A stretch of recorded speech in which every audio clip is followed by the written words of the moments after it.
D'abord, il y a deux précisions à faire. Dans la notion d'imagerie opératoire, c'est une nouvelle notion qu'on utilise dans la recherche avec Caroline Bernard et Alexandre Castonguay. Et dans la relation avec les relations virtuelles, ça fait plutôt rapport à des œuvres qui ont été créées il y a une vingtaine d'années, depuis une vingtaine d'années. Donc, j'ai jamais vraiment relié les deux formellement. Ça pourrait être fait, mais je ne l'ai jamais fait. Donc, dans les relations virtuelles, ça touchait un corpus d'œuvres qui date du milieu des années 90 jusqu'au début des années 2000. Donc, avec tact, zone franche, égographie et syntonie. Donc, c'est des images où cette relation virtuelle sous-entendait deux types de virtualité. La virtualité optique du miroir, donc l'image virtuelle du miroir, et aussi la virtualité au sens du principe de possibilité, de probabilité. Donc, et dans la relation virtuelle, j'entendais une relation avec un personnage qui tente de faire miroir avec le spectateur, mais aussi qui propose plusieurs types de réactions ou de réponses pour une même action, un même geste. Donc, la relation virtuelle joue sur ces deux, d'une manière équivoque sur ces deux idées. Dans l'imagerie opératoire, on parle beaucoup plus d'un point de départ de réflexion, c'est-à-dire on a pris ce terme-là, on l'a traduit vaguement de Operative Image de Haroun Farouki, mais qui touche essentiellement les images opérationnelles militaires. Donc, nous, on est parti de cette idée, mais on l'a vu d'une manière beaucoup plus grande. Donc, tout ce qui est l'imagerie vue comme territoire d'opération plutôt que espace de représentation seulement.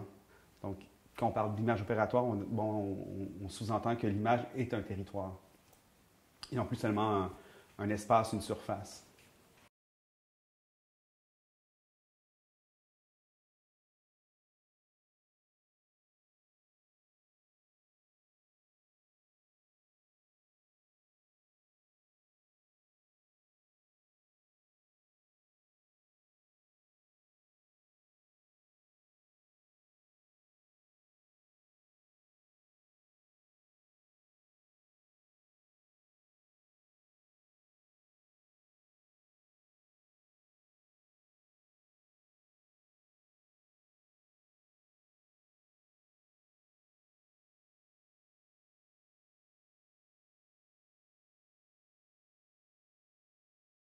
Réalité dans ton travail? Donc, c'est à l'origine de ces pièces-là. Je voulais absolument relier le regard au toucher. Donc, il y avait une fonction haptique où le toucher vient informer le regard vient informer le toucher. À l'époque, au début, l'idée émergée du fait que je voyais des gens manipuler des caisses enregistreuses à l'aide d'écran, à l'aide d'interfaces écran.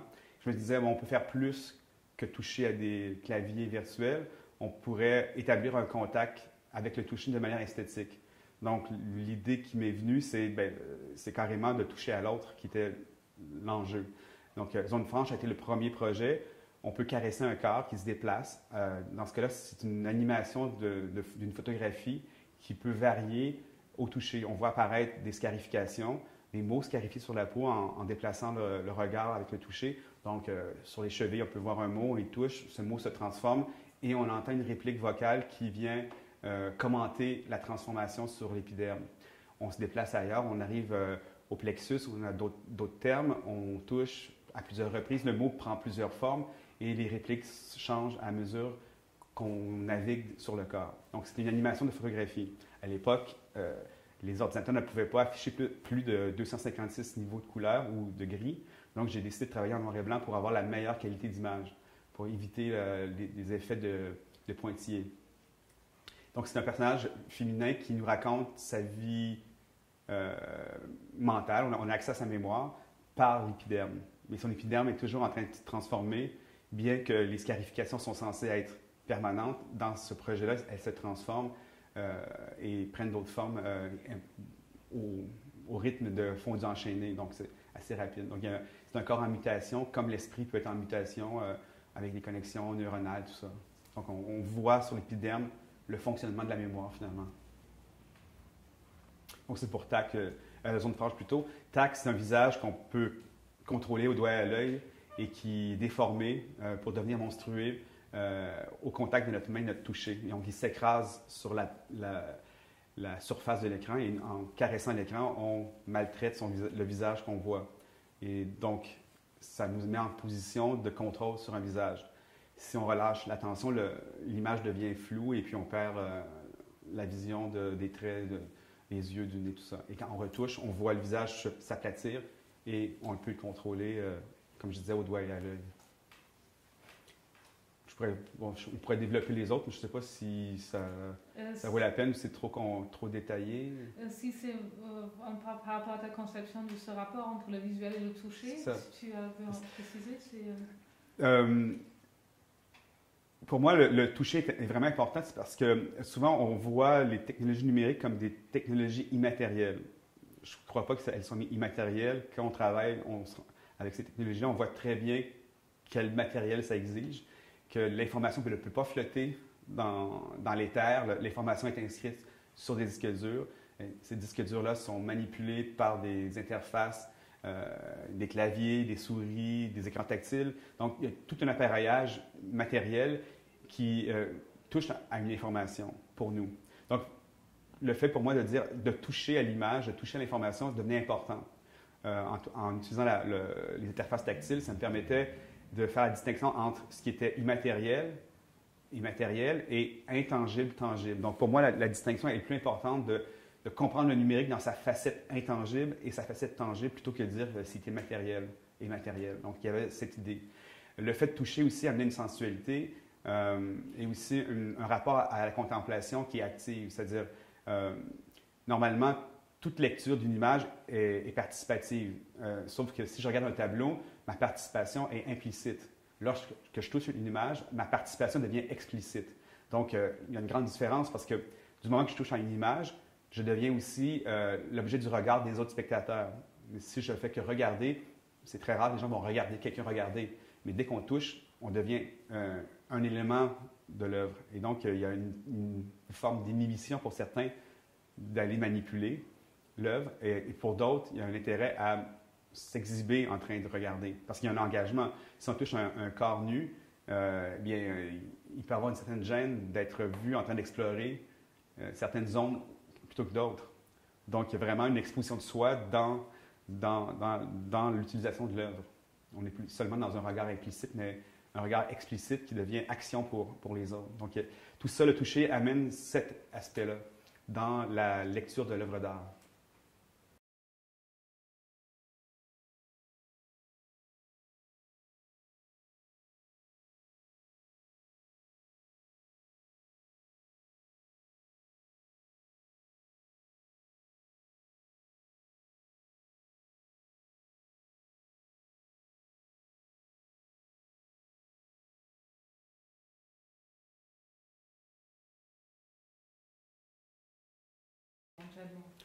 Donc, dans mon intérêt pour l'interactivité, ce n'est pas un intérêt typiquement technique. Derrière ça, il y a un désir de vouloir aborder la notion d'intersubjectivité. Donc, ce qui amène des problèmes de fragilité de rapport, de mystère, comment arriver à comprendre l'autre, comment apprendre à déchiffrer. Donc, il y a toujours un peu de mystère dans les projets que je présente. Il y a aussi des retournements de situation. Un geste qui peut sembler anodin peut devenir un geste de contrôle, même un geste d'agressivité, sans nécessairement que ce soit volontaire de la part du spectateur. Ça place le spectateur devant une œuvre où il croit avoir le contrôle et à mesure où il manipule l'œuvre, c'est plutôt lui qui s'adapte à l'œuvre, c'est plutôt lui qui s'adapte à la réaction de l'ordinateur. Donc, mais c'est souvent inconscient. Les gens ne se rendent pas compte à quel point ils s'adaptent et ils suivent. Au point que certaines fois, ils n'ont pas le contrôle. Par exemple, dans l'œuvre À portée de souffle, qui a été faite pour un seul participant ou un seul interacteur, à l'aide d'un téléphone cellulaire, il peut contrôler une image publique. Mais il y a plein de gens qui téléphonent en même temps, ne se rendent pas compte qu'ils n'ont pas obtenu la connexion et adoptent exactement le bon comportement tout en n'ayant pas le contrôle informatique de l'œuvre. Donc, eux-mêmes sont en train de répondre à l'image, pensant contrôler l'image. Mais en fait, ils sont en train de se synchroniser sur ce qu'ils voient. Ils comprennent ce qui doit se passer et finalement, leurs mouvements suivent l'action. Donc, il y a cette idée d'ambiguïté de la relation. L'interactivité, pour moi, c'est vraiment un terrain d'exploration, un laboratoire sur l'intersubjectivité, mais en utilisant des machines comme acolytes du spectateur. Donc, cette relation de face à face, de vis-à-vis, est incarnée entre un personnage virtuel qui est dans un programme informatique et un spectateur vivant. C'est pour cette raison aussi que j'utilise toujours des images qui ont été pré-tournées avec des vrais humains. Je n'utilise pas d'images de synthèse ou d'images qui sont dessinées ou produites par des générateurs de formes en 3 dimensions. C'est toujours de l'image préenregistrée avec des vrais humains. Donc, c'est ce qui rend le rapport un peu plus, je dirais, où on croit plus à une intersubjectivité, d'après moi, que de voir un personnage de synthèse qui peut laisser sentir que c'est artificiel comme relation. Mais l'effet de la vidéo, de la photo, je pense, permet d'avoir une meilleure relation, une relation plus crédible, plus engageante émotivement. Pour revenir à Porter le souffle et sculpture éphémère, tu peux peut-être décrire un peu plus. Les perceptions et les rapports autrui que tu proposes me semblent toujours précaires. Donc, tu as déjà parlé de cette précarité-là. Tu montres des couples qui fusionnent dans une certaine mesure grâce à des bulles de chewing-gum qui se rencontrent. Ces fusions abstraites éclatent à un moment donné. Donc, on peut peut-être reparler de cette précarité, de la fragilité des perceptions. Mais d'abord, ce qui est important de comprendre, c'est qu'à Portée de souffle, on voit d'abord sur un écran public 2 visages en profil qui apparaissent, qui sortent du hors-champ et qui se rencontrent dans l'écran et qui se jaugent un peu et qui commencent à mâcher. Et graduellement, on les voit tenter de gonfler une bulle de gomme. Ces 2 bulles de gomme se fusionnent et créent une relation. Pendant quelques phases, les 2 personnages respirent à l'unisson. On voit les bulles se fusionner et grossir et rapetisser au même rythme, jusqu'à un moment où s'épuise la relation et les gommes se déchirent ou explosent selon la situation, que ce soit avec interaction ou sans interaction. Donc cette relation, la bulle de gomme incarne en fait la connexion, à la fois la connexion entre le spectateur et l'écran et la relation entre le personnage. Donc le spectateur devient la bulle, incarne la bulle et en soufflant dans son téléphone, fait respirer les 2 personnages. Donc en fait, il y a 3 entités qui sont à l'unisson en train de respirer en même temps. Donc en poussant l'air, la bulle grandit. Et après un certain moment, l'interaction du spectateur va briser la relation et puis les 2 personnages vont ressortir hors champ. Et on recommence avec un autre spectateur le cycle.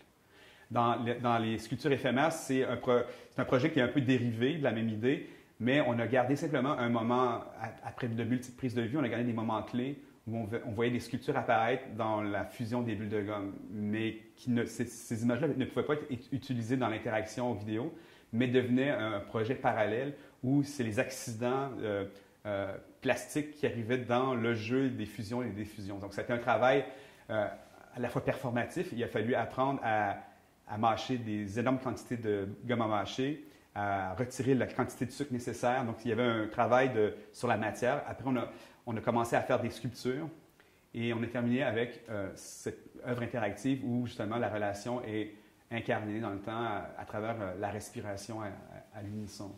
Donc, c'est des projets qui se touchent, mais de façon différente. Je suis intriguée par ta participation au projet The Anthology of Arts de l'artiste allemand Jochen Gertz, qui a demandé à des artistes de définir l'art de demain. Ta proposition repose sur un portrait, une étrange superposition aux allures de portrait robot. Quel est ce projet de Gertz et comment s'y articule ta proposition? D'abord, il y avait une méthodologie bien précise. C'était un arbre de relations. Gertz a commencé à demander à certains artistes de répondre à la question et d'envoyer la question à un autre artiste. Donc, de génération en génération, on s'est installé dans l'arbre généalogique, finalement, de l'œuvre. Et ce qui m'intéressait, c'est de voir l'aspect intersubjectif. Donc, Gertz n'a pas choisi plus que les participants de la première génération. Donc, la deuxième génération lui échappait. Et plus ça allait, plus c'était des artistes qui n'avaient rien à voir avec Gertz. Donc, les étapes de transfert de génération en génération m'indiquaient qu'il y avait cette relation-là entre l'artiste A et l'artiste B. Et ce que j'ai fait, c'est que j'ai montré un visage qui fusionnait deux personnages. Donc, c'était cette relation-là intersubjective que je voulais afficher dans l'œuvre de demain. Donc, l'œuvre de demain, c'est une œuvre qui met en relation des subjectivités. Donc, et ça touchait aussi mes intérêts personnels dans la réalisation de mes œuvres, parce que cette image-là reflète aussi les œuvres où on voit des face-à-face entre deux personnages ou le face-à-face entre l'œuvre et le spectateur. Donc, il y a toujours cet espace entre deux entités, soit deux subjectivités, mais ça peut être une subjectivité artificielle, une subjectivité naturelle, ou deux subjectivités artificielles ou deux naturelles. Donc, tout ça, ça incarnait, ce visage hybride incarnait cette idée de placer l'intérêt entre les subjectivités.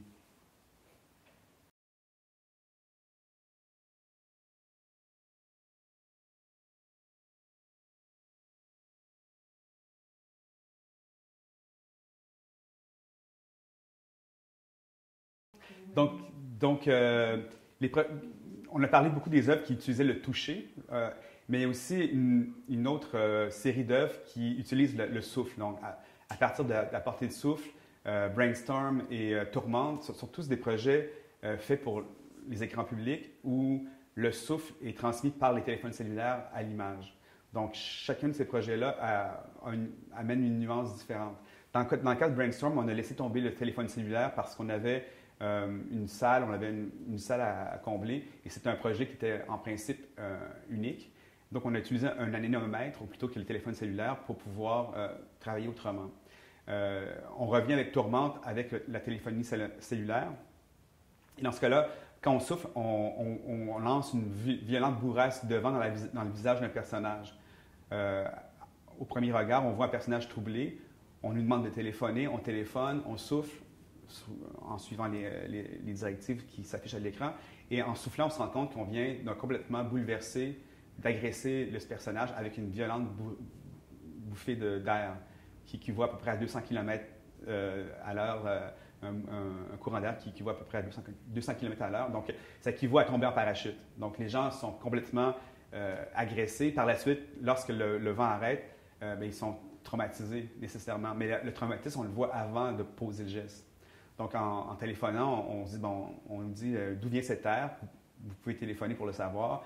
On téléphone, on dit bien, si vous voulez changer l'atmosphère, soufflez dans votre téléphone cellulaire. En soufflant, paf, les gens propulsent la bourrasque.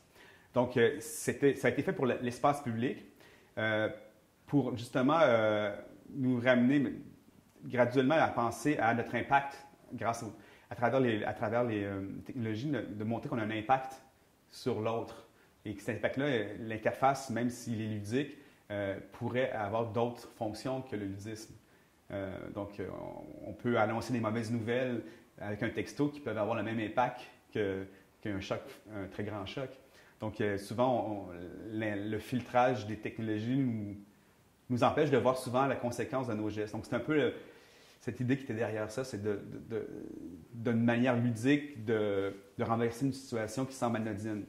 Aussi, l'idée de cette œuvre-là était venue parce qu'à Montréal, nous avons un circuit de projection urbaine qui souvent fait des appels d'offres avec comme critère de faire des œuvres ludiques, festives, amusantes.